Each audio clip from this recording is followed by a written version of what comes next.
Kimi, pasabog ang alindog sa unang araw ng 2026. Paulo, photographer nga ba ng actress?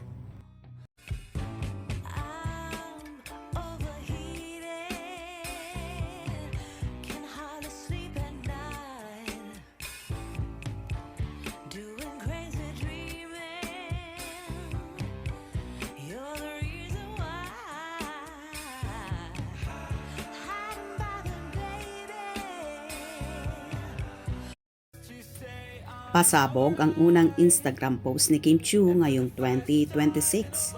Aba, mga collage na mga photo niya na nagpapakita ng kaseksihan niya, na maimpis ang tiyan, bongga ang hubog at syempre, ang nakakalokang pag-emote ng mukha. 111 I am rooting for the woman. I'll be this year. Hashtag 2026. Have a great year ahead, everyone.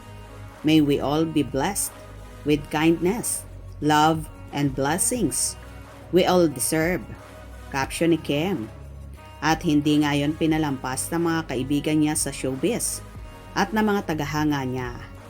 Ganda, sigaw ni Bella Padilla. Pasabog. Happy New Year, Kimi, at sa photographer mo. Ang ganda ng shots na tilang tinutukoy nga ay si Paulo Avellino. Grabeng, gwapa jud Kim.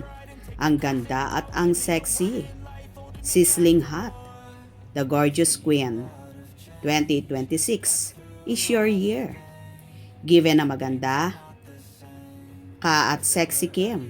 Pero ang tanong, sino ang kumuha ng mga larawan? Anong masasabi nyo mga fellow Kim Pao?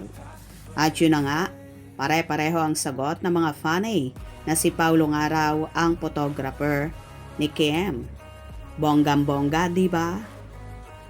Well, obvious naman talaga na si Paulo ang kumukuha ng napakagandang shots ng larawan ni Kimi, na talagang inaral na rin ng aktor ang pagkuha. Kaya nga palagi niyang daladala ang kamera na regalo sa kanya ni Kimi, diba? Anyway, for sure, so happy ang lovely couple na nasolo nga ng aktor ang dalaga at wala ngang nang istorbo sa unforgettable moment nila together. Hindi man ibulalas ni Kim at Paulo ang kinaroroonan nila ngayon, pero sobrang happy naman ang kanilang tagahanga at panatag na sila'y magkasama sa special na okasyon ngayong nagdaang holiday season. Umaasa naman ang kanilang supporters na sa mga susunod na araw ay maglalabas ng ayuda sina Kim at Paulo, at for sure, marami na namang magsosoko sa Kim Pao Nation.